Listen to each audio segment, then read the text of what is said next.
hello, and welcome back to another conversation about conflict on an angry planet. Jason, how are you doing today? I am great. I am happy to be here. Really great at 10 a.m. already? I Coffee's not wearing off? I have the coffee. I have everything I could possibly want, including one of my closest friends and an intimate conversation about conflict. About technology and conflict and salesmen. This one has been long in the making, and I'm very excited to do it. Mike, can you introduce yourself? Sure. I'm Mike Brenes. I'm the co-director of the Brady Johnson program in Grand Strategy at Yale University. I also teach in the history department as a lecturer, and I write broadly on 20th century U.S. foreign policy and its relationship to domestic politics, and look forward to the conversation. So I wanted to have you on. There's something that's been on my mind quite a bit in the last couple of years, which is this new wave of startup defense stuff. And it's kind of been pinned to the high-flying promises of artificial intelligence. So Silicon Valley's relationship to the Department of Defense is changing. Things have gotten pretty interesting. And then lo and behold, in June, the Quincy Institute publishes this thing that you co-authored, Private Finance and the Quest to Remake Modern Warfare. And I was quite heartened to read it and see that it was kind of I wouldn't call it quite a takedown, but a reasoned explanation of kind of what's going on, and kind of the historical precedents and just like a lot of context, a lot of good meaty stuff. And so I'm very happy to have you on. And I'm also kind of excited because there were two news stories that broke in the last 24 hours that I thought were pretty funny tee-ups to this conversation. One is that Palmer Luckey, who's one of the people we'll be talking today, is suing a contractor because he got trapped in his car elevator. I don't know if you saw this. No, I didn't see that. He got trapped in his car elevator. Huh. So he has this large mansion, needed a place to store all of his cars. As you do. Yeah. As you do. He's one of these guys that buys a bunch of cars. That's like the thing that he collects. Everyday problem, for us all. Right. And so his solution to the everyday problem was he demolished a mansion across the street. As you do. And then turned it into a car complex that includes multiple elevators so you can move cars between floors. He and the contractor were in one of the elevators when it stalled, and they were trapped inside for some time. We've learned about this from a lawsuit, so that's just put a pin in that. Is okay. The idea of Palmer Luckey trapped in an elevator. Okay. That image is in the back of my brain now as we have this conversation. Right. So thank you, Matt. The other story I saw was an economist profile of Ukraine's new drone czar, the guy that is in charge of kind of the overall grand strategy for how they're going to use UAVs, which is it's a new role, appointed June 10th. Guy's 39's got a long history in the Ukrainian military. Something he said at the end of the conversation that I thought was very interesting was basically this technology will not replace ground combat. It is always going to be something that is in addition to and in support of artillery soldiers. And he also said that all the drone AI swarm stuff is bullshit and that I personally would never turn over the decision making to an AI swarm. So I just thought from the front lines of an actual modern conflict where drones are being deployed, where Palantir, who we're also going to be talking about today, is making a big impression, and is actively in country, as we've talked about on the show before. Here's a guy that knows what's going on, talking frankly about drones. Mm-hmm. So I just those kind of two things at the beginning, just to kind of set the mood and the tone. Yeah. No, I mean, I'm happy to jump in wherever Let's jump in on this Quincy thing. Sure. Why did you and your co-author decide to write this? What were you seeing? So Bill and I were in a position where we developed a friendship and a camaraderie over the past couple of years, and we've been exchanging email correspondence, and before that we were on a couple of panels. And one of the things that we thought was pertinent and hadn't received much attention was this topic of the future of warfare and AI in warfare. There seemed to be, as you alluded to, many people cheering the benefits that technology would bestow, that would be given to or provided to the U.S. military and the U.S. foreign policy overall, and without real hesitation or consideration of what the consequences of that might be. And so we were thinking, like, where can we collaborate? What can we do? And then, sure enough, the Undersecretary of Defense, Kathleen Hicks, announced the Replicator program. And we thought this was an opportunity. And the Replicator program, for those who don't know, is this new Pentagon initiative to court Silicon Valley, particularly venture capital-backed Silicon Valley startups, to defense tech, to provide the United States and its allies too with the needed AI weaponry, as they feel it's needed, to defeat China in a competition, so-called great power competition. And we thought this was an opportunity to step into the conversation and say, hey, okay, wait a minute. This, to me, as I'm approaching this as a historian, this to me sounds like earlier efforts to rely upon technology to win wars that can't be won. Or in another way, so when I'm thinking about what I'm saying, when I say that, I think about Vietnam, I think about Iraq, right? The shock and awe and relying upon air power. Or it's a way to substitute, as you're again implying, substitute a strategy for reliance upon technology. And both of those things, I think, aren't good. They're not good for the future of American foreign policy, and it's not good for the future of the military overall. And I don't think, and I'll put my cards on the table here. I did in the brief with Bill, but I don't think that AI or whatever technological breakthroughs or innovations are coming down the pike are going to save America from having to commit itself, if there is a large scale conflict, commit itself to large numbers of troops being sent into a battlefield, or the way that it's presented often is that's going to save casualties that we're going to spare, particularly civilian casualties that we can actually use. We can use AI to better target combatants as opposed to civilians, and therefore we're going to be in a better position where we're waging humane war, as my colleague Sam Loin would say. Right. It's not just about the promise of winning the war. It's about winning the war in a clean way. Right. Right. You quote this several places in other things that you've written, but I think the most striking example of that is Alex Karp, the CEO of Palantir, saying the peace activists are actually war activists. We are the peace activists. Right. Which is a crazy statement.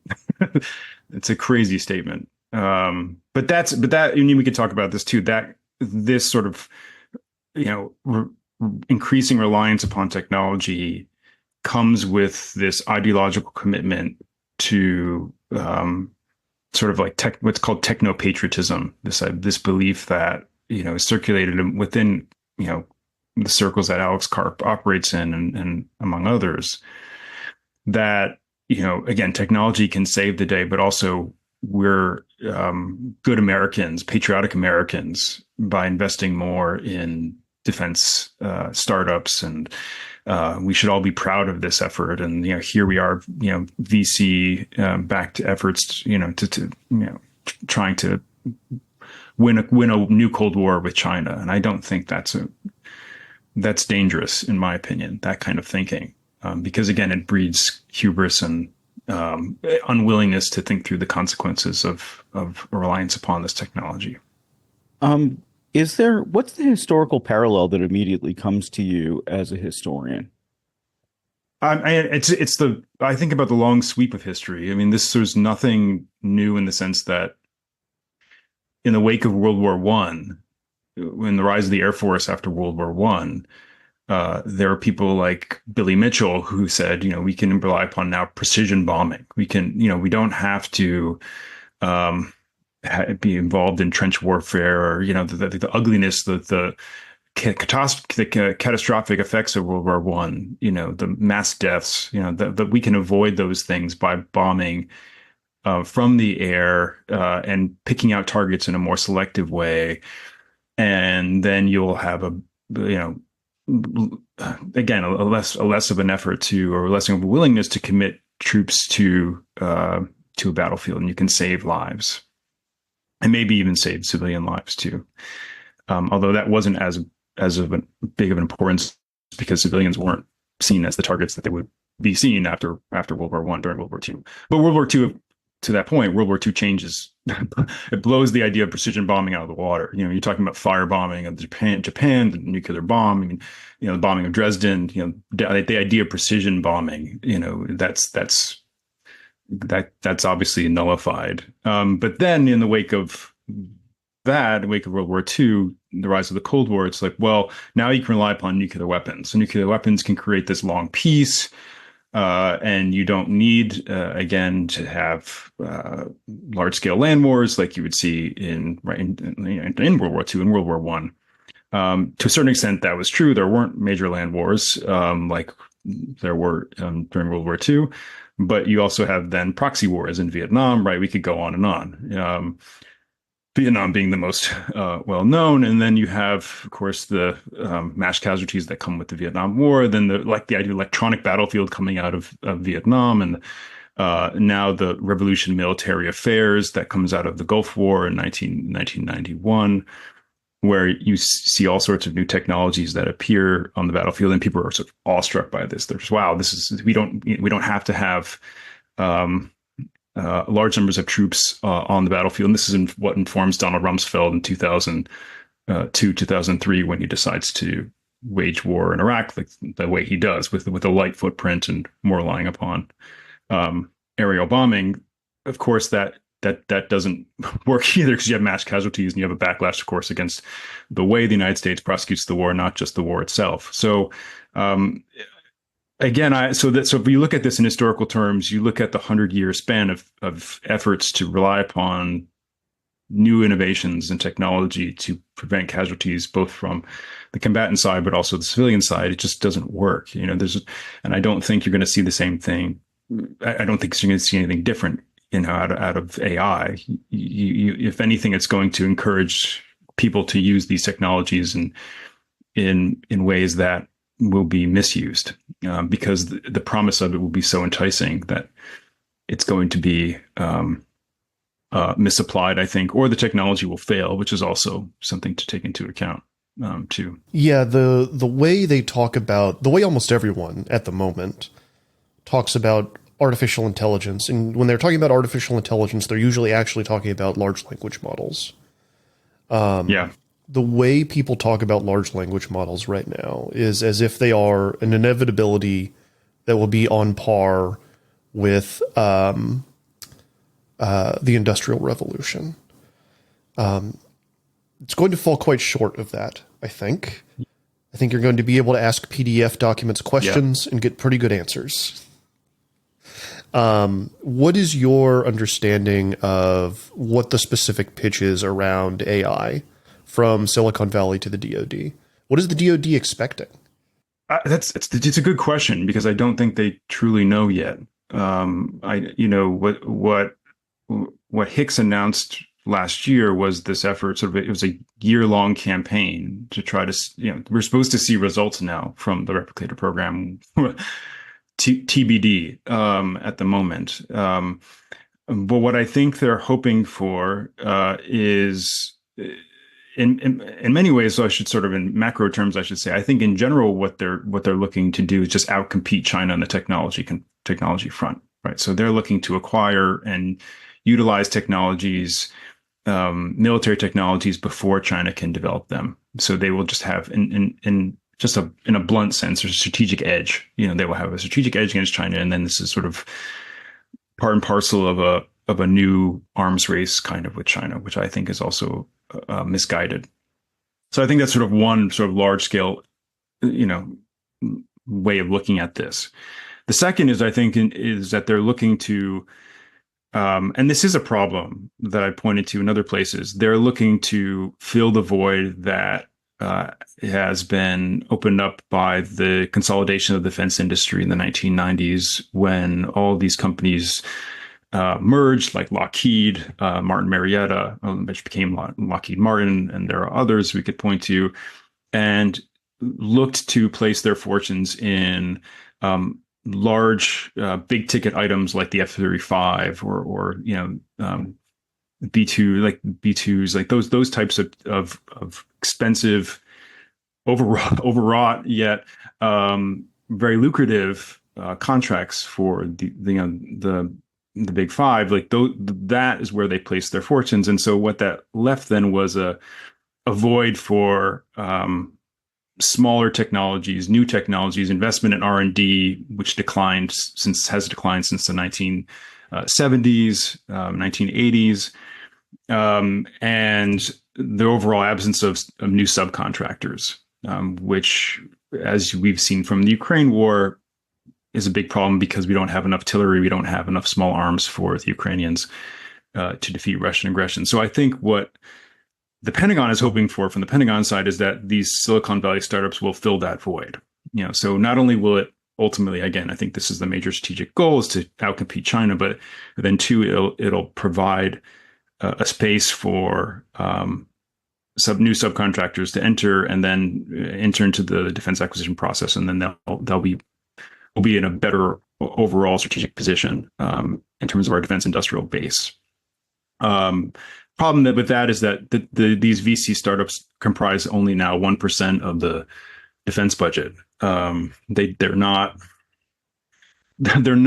anywhere near capable of competing with the big five, or again, even sort of complementing the big five. Boeing, Lockheed, et cetera. So I think that's what the long-term goal is. But as I said, we're supposed to see results from the replicator initiative, I should say, and it's yet to be determined what those results will be. So it's funny because every example that you've mentioned so far, the end result has been that we still need to send in hundreds of thousands of troops if we want to win. Right.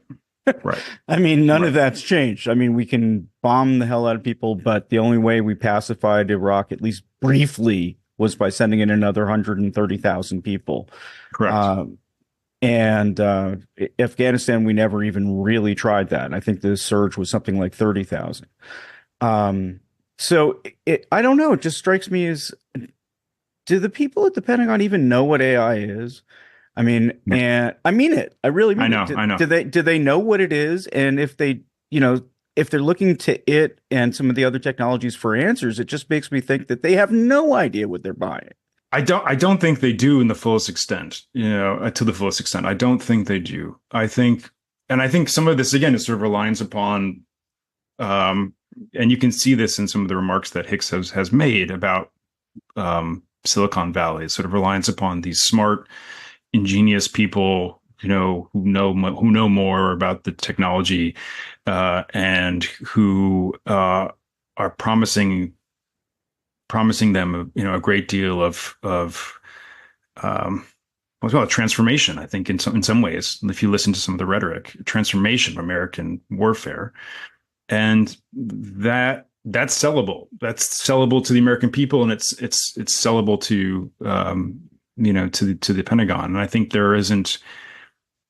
don't think there is a sense of like what's going to happen. I think what they know is going to happen from the technology. I can give you my 2 cents, which is what I think we're going to do is we're going to pour a lot of money into this, this effort to transform war. And what's happening already is that it's failing on the battlefield, to the point about Ukrainian drones. I mean, the drones being sent to Ukraine by defense startups have proven to be woefully inadequate, to the point that Ukraine is now buying drones from China, which are they're built better, and they're much more capable. They're much more efficient in terms of like how they're used by the Ukrainians on the battlefield.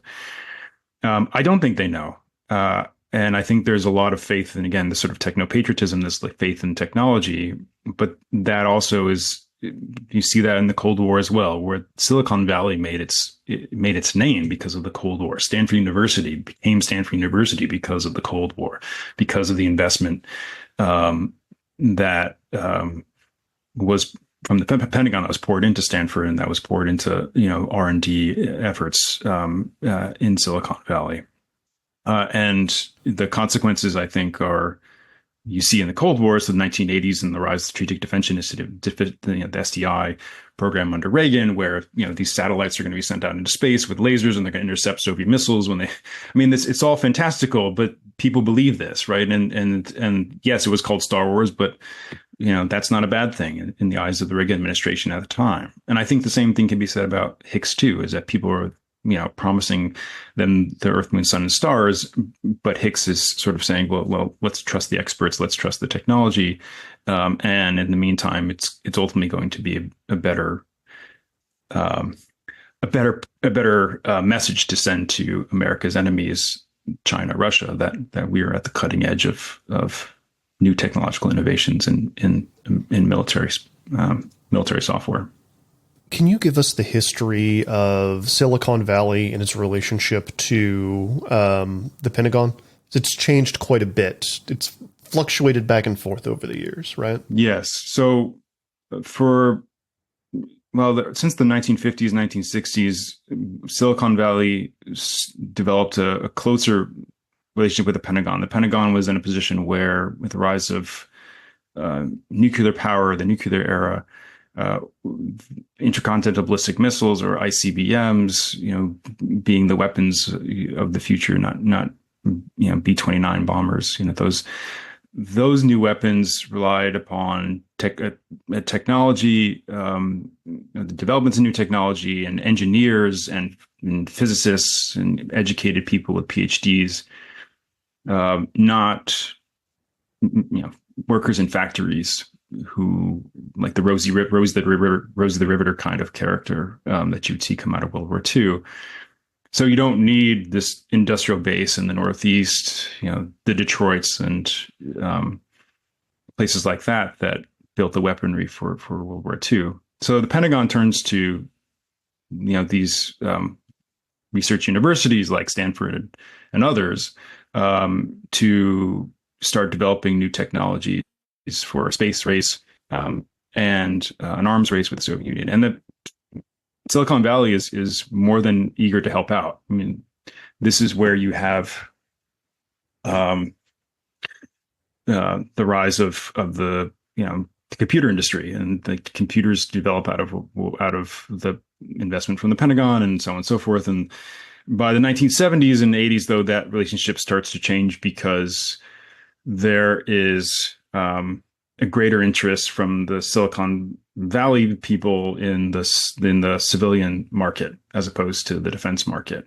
And then in the 1990s, that fundamentally changes again, because now with the rise of the mass computerization of the United States and the globe, and the ways in which finance comes to shape industry, the Pentagon seems to be kind of a loser in the sense that it's not going to be the place where they get their money. It's not a very lucrative source of funding anymore. It's great to get your business off the ground. You can develop new technologies and create a customer that, have a reliable customer from the Pentagon, but you're not going to be making your Bill Gates type fortunes from Pentagon spending.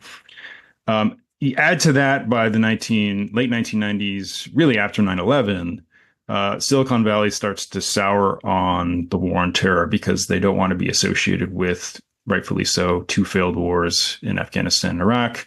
They don't want to be associated with an overall, I would argue, failed foreign policy. Many of the employees who work for Silicon Valley companies, the biggest being Google and others, these are defense contractors. Google is a defense contractor. Get upset when the Pentagon starts to give them money, or when Google seeks Pentagon Pentagon funding, and they say we're going to quit, or we won't work for you if you take money to bomb children in Iraq, things like that. And so the Silicon Valley startups and Silicon Valley companies overall say, well, we don't really want much to do with the Pentagon because it's not good PR for us, and it's also not very lucrative. That's now changed in the shift to China as an enemy as opposed to terrorism, because now with China, there's, again, less of the sting or the association of failed foreign policy. Our foreign policy vis-a-vis China is still in development in many ways. The uncertainty over what China's foreign policy will be, I think, is also contributing to this in regards to Taiwan and other things. But that is also coupled with, for the reasons I said earlier, or the factors that I said earlier, which is that there's this mass need for subcontractors in the wake of consolidation. And so they're entering into the space seeing profits once again for these startups, because it's good to, again, get money, get your business off the ground. And then I assume the idea is from there to go to the civilian market, in the next 10, 15 years, with not necessarily the technology they develop for the Pentagon, but with patents and other types of technologies that they develop from this funding. So I think that's the calculation now. And so now you have, VC, venture capital funding has overall kind of peaked, in terms of all sectors, but in the defense sector, it's actually it's gone up over the past couple of years.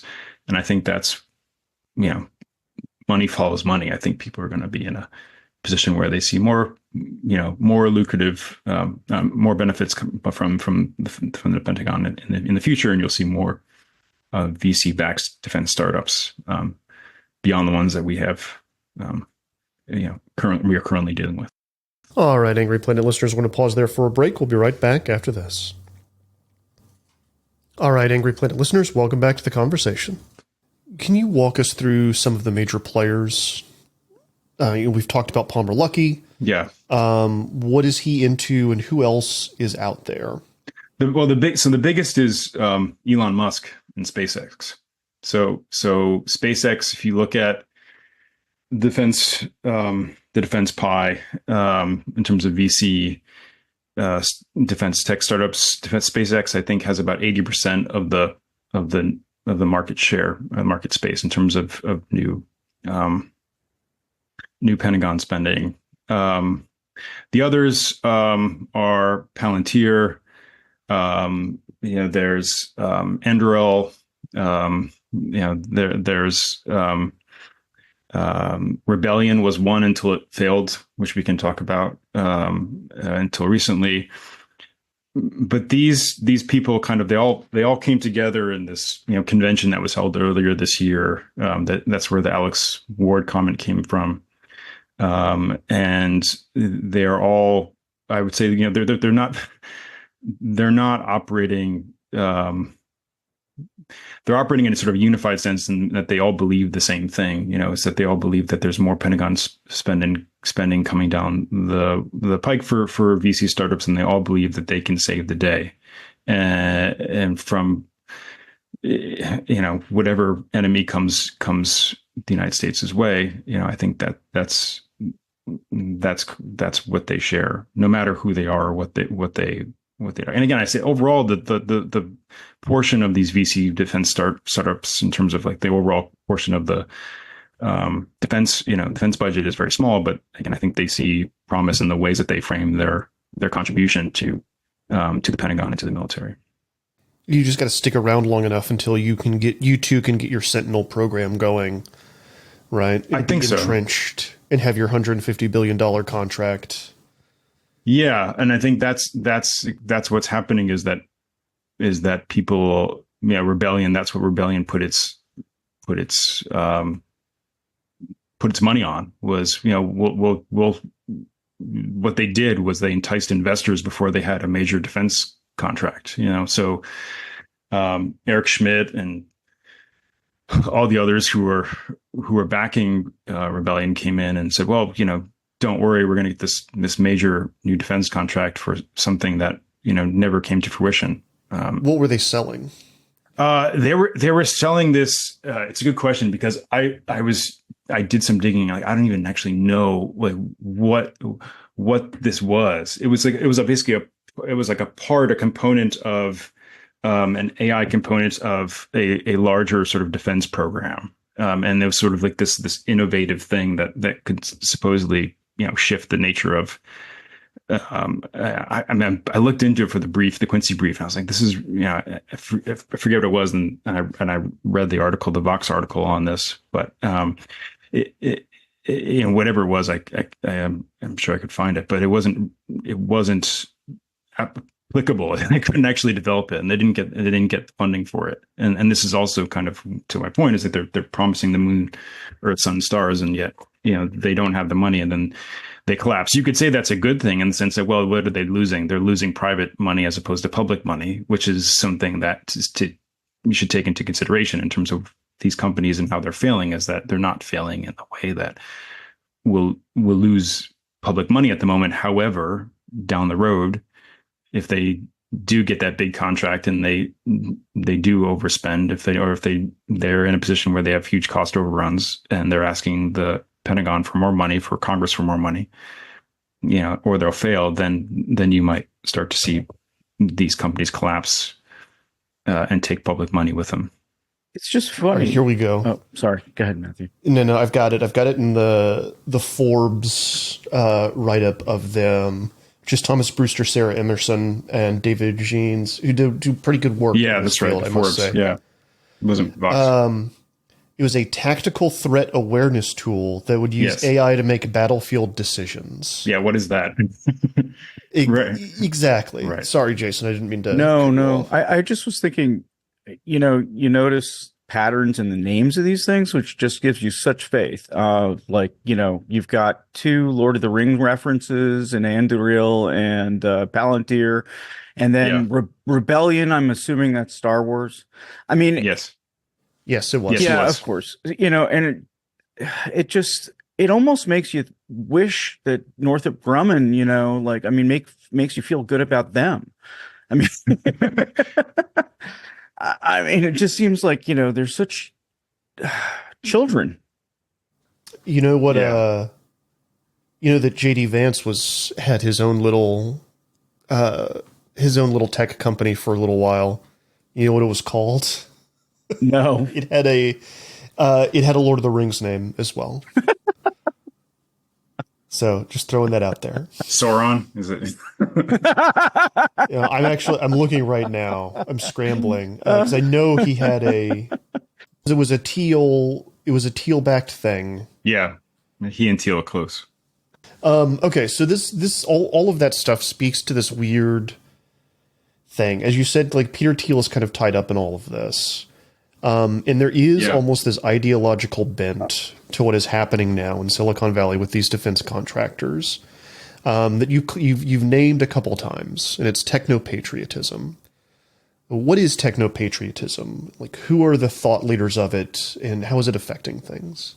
I understand it to be, as I've read about it and read the statements from the people who've made comments that reflect this techno-patriotism. I take it to have sort of 2 fundamental components. One is something we already mentioned, was sort of this uncritical faith in technology as a means to further American capabilities on the battlefield and overall win a competition with China and Russia and whoever dares to face the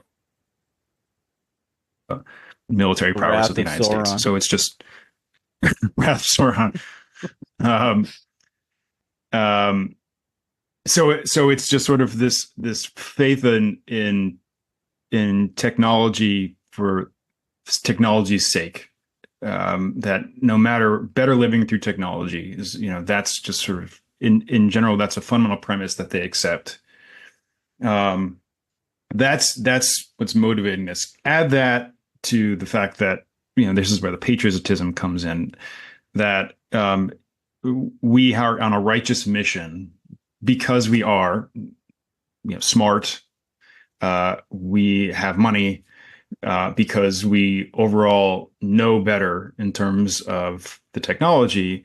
We have sort of a missionary zeal to create the next weapons or create the next components of new weapons, the new components that are going to be in these new weapons that are going to outcompete China and Russia.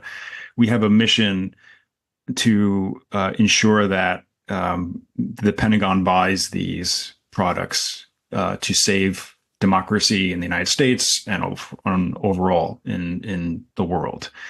And I sort of, I guess there's a third component to this too, which is that there's an element of kind of like the peace through strength stuff that you start to see echoed in the Reagan administration, and echoed by sort of right wing technocrats and foreign policymakers in the Cold War before that. But the idea that the United States, and this is again not new, but the United States is in the 21st century has not done enough to invest in the defense industrial base, has not done enough to invest in defense spending, despite we're getting near a $1 trillion defense budget. We still haven't invested enough in terms of overall GDP in American capabilities and strength. And if we're going to do that, if we're going to actually invest what we need to, then you need to rely upon us, the smart, educated people who can provide you with the necessary technology and know-how to defeat our enemies. And so it's not just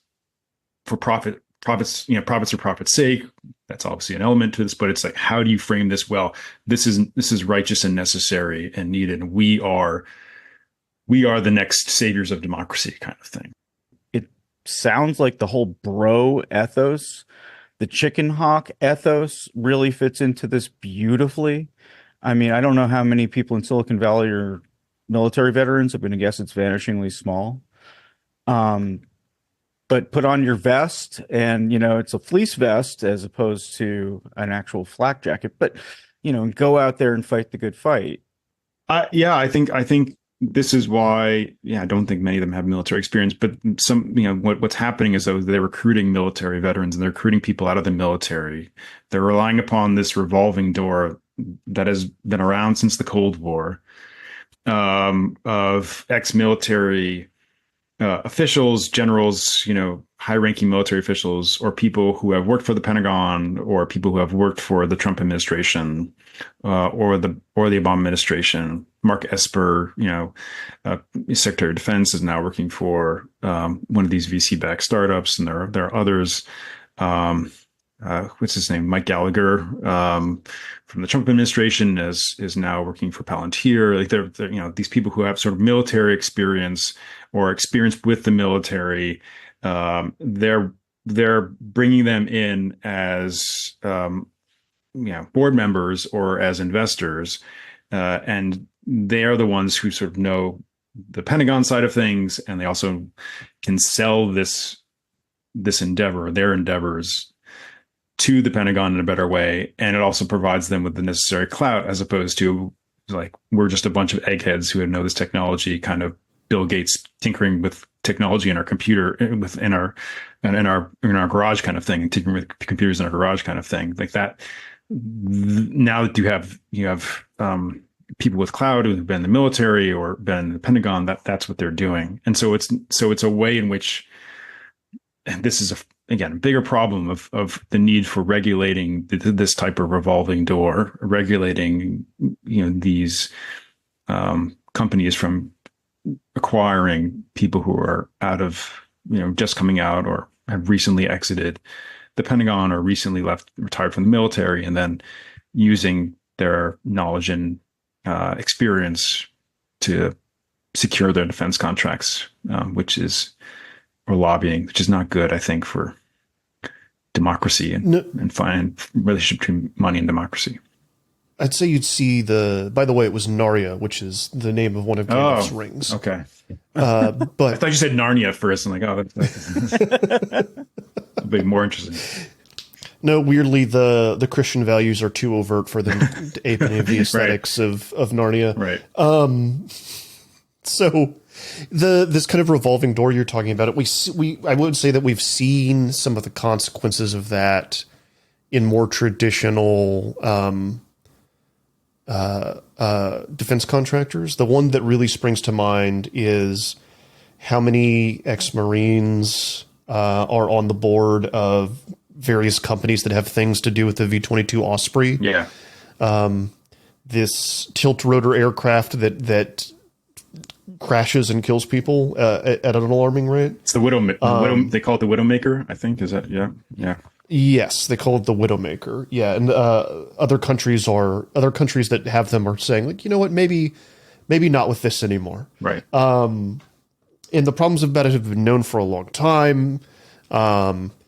But, you know, when you've got people on your board that have these old contacts and everyone's kind of chummy, these things kind of have a way of just going through almost on their own inertia, right? Mm-hmm. So, it's bad, folks, is what we're saying.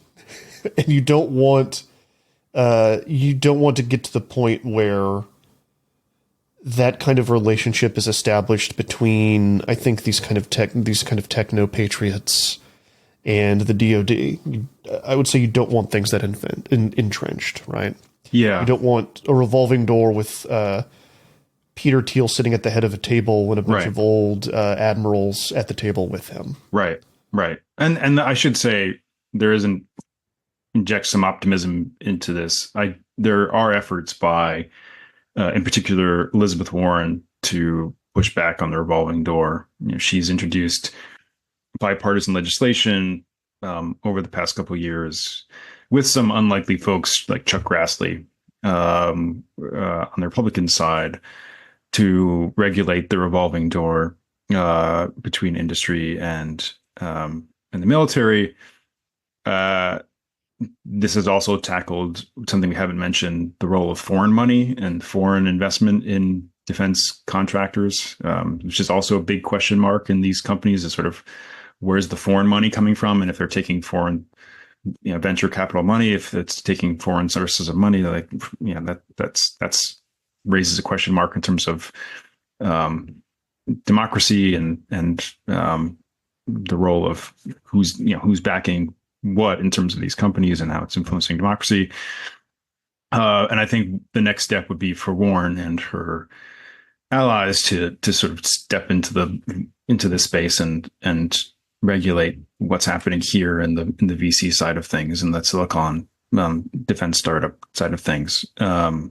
But the role of defense, the role of oversight, congressional oversight of defense industry, there are few willing to take that on. Let's just put it that way. So Warren doesn't have too many supporters. She has a few, but not as many as we would liked. But I would say that there is other reasons for hope. Like, we've been in these places before.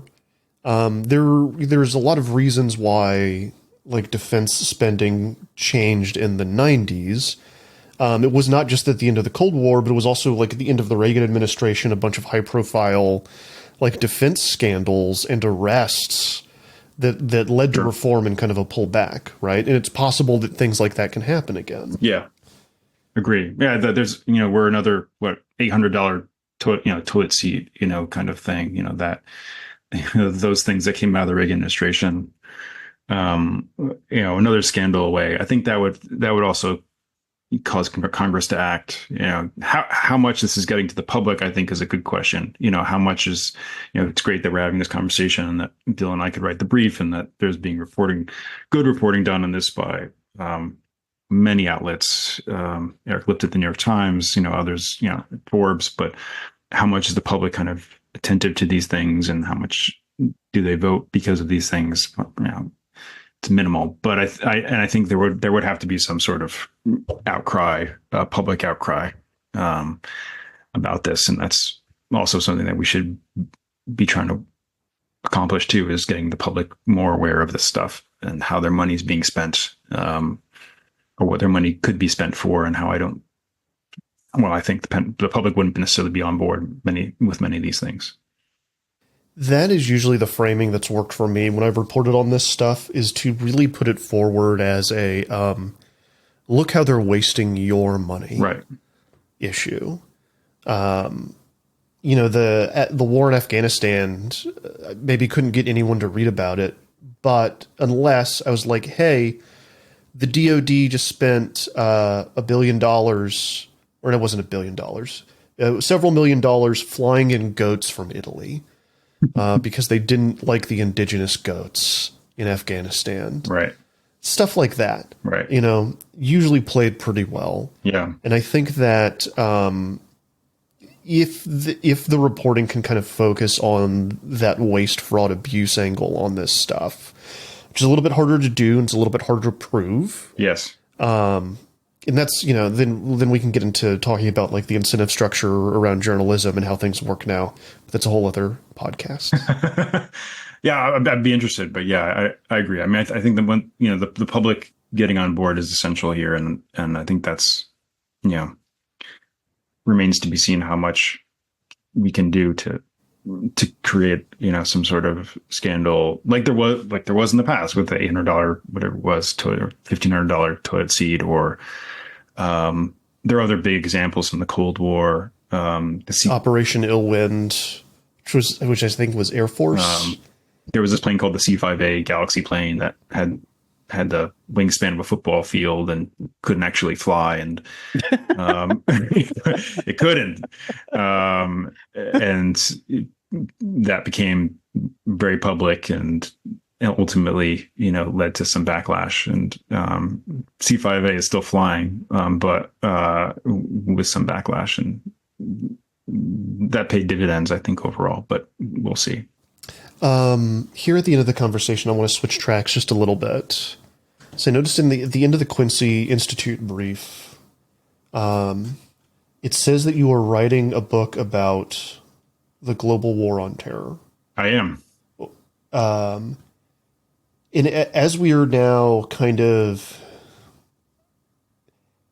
as the Pentagon has declared that the global war on terror is over, whether or not there's some lingering bits of it kind of out there still ongoing at the moment, I'm kind of wondering, like, what you see. How do you write a book about something so large? Like, what is the focus? What are you looking at? Yeah. What's the process? It's a good question.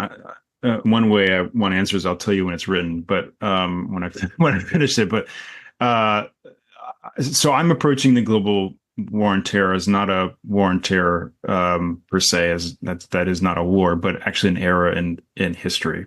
That if you look at the end of the Cold War, 1991, 1992, there's an understanding that with the end of communism, American power has to find, new ways to deploy forces. It has to rethink defense acquisitions. It has to rethink overall what its strategic focus should be. And Clinton takes office, and if you read Clinton's 1993 national security strategy document, it's basically kind of saying there really are no threats here except for like organized crime and what he calls failed states, or what later becomes failed states or called failed states. But then 1993, fall of 1993, you have the World Trade Center bombing, the first World Trade Center bombing by Ramzi Youssef, killed several people, including a pregnant woman. And from there, you start to see the national security state, the defense, Defense Department in particular, and National Security Council start to think broadly about terrorism as a threat. And it's not just about calling in the FBI or local law enforcement. Now we need to find terrorists and ferret them out and defeat them. And that becomes a project of the National Security Council in particular, and people like Richard Clarke. And so what I'm arguing is that from 1993, you start to see a focus on counterterrorism policy. By the end of the 1990s, to sum up a very big book, which I'm telling myself won't be a very big book, but by the end of the 1990s, you have Clinton bombing Iraq almost daily. There's a CIA task force that's trying to find Osama bin Laden. We're not calling them Al Qaeda yet, but there's an effort to find Al Qaeda operatives. The United States has bombed Afghanistan after the bombings of U.S. embassies. All the things that we would consider to be sort of part of a war on terror are actually happening by the late 1990s, early 2000s. So when 9/11 does happen, it's not like Bush is coming out of nowhere with his policies. He has a precedent in place. But what happens then is that Bush is taking on a project of nation building in Afghanistan first, and then Iraq. And then by the end of that era, by the end of the Bush presidency, he's kind of given up on that to a certain extent. But then Obama kind of says, well, if I don't want to be a nation builder, but then I can rely upon new technologies like drones and light footprint to still nation build, but do it better. And then in Egypt and Libya and Syria, try to overthrow regimes that aren't in the best interests, he feels, of the United States, until Trump comes along, and we know what Trump does, and then Biden pulling out of Afghanistan in 2021. Then to 2023 with the October 7th terrorist attacks, which I would argue if they occurred in 2002, you'd see a very different U.S. response, to those terrorist attacks.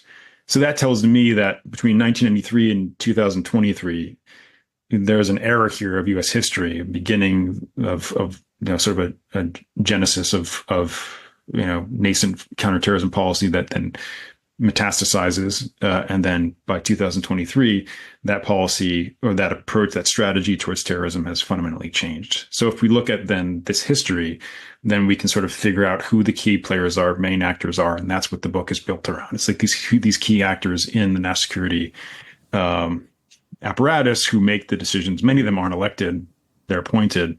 And you don't actually read about them in the newspaper, but they're the ones making the decisions. And then I'm trying to connect their decision making to what's happening in the places that the United States is attacking or invading. What's happening on the ground and how those experiences then come back and kind of either feed into decision making or come back to haunt us in terms of causing bad against our war on terror. So that's the book, and I'm hoping that it'll make sense. I'm hoping it'll make sense by the end of it, and that people will read it. So that's what I'm trying to do. Do you have a title yet? A War for Our Times, semicolon, the United States in the Age of Terror. So that's the subtitle, is the United States in the Age of Terror. Well, when it comes out, we'd love to have you on again to talk through it. I would love that. Yeah, I would love that. 2 years from now, 3 years from now, maybe. We'll see. Yeah, but yeah, I love that. We'll be here.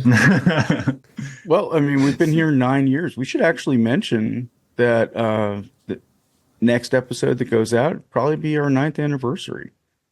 Congrats! Really, because it's the beginning of August. Beginning of August. Oh. You know what? I was thinking about while we were having this conversation. Actually, is that I wish that we had done what all sane podcasts do and numbered the episodes from the beginning, but we never did. I have no idea how many there are. More than 5. Right? Several hundred. More than 5. Mike, thank you so much for coming on to Angry Planet and walking us through this. Where can people find your work? You can find my work on Google, and I also have a Substack called Warfare and Welfare. So if you want to read my thoughts on the state of U.S. foreign policy and the history of it, and you also want to keep updated on my book project, you can go to Warfare and Welfare. You can also buy a book I have coming out on why Great Power Competition isn't very good for American democracy. That book is called The Rivalry Peril. I co-authored it with Van Jackson, a political scientist, and that'll be out in January with Yale University Press. You can pre-order it now. So I'd appreciate that. Thank you so much for coming on. Thank you.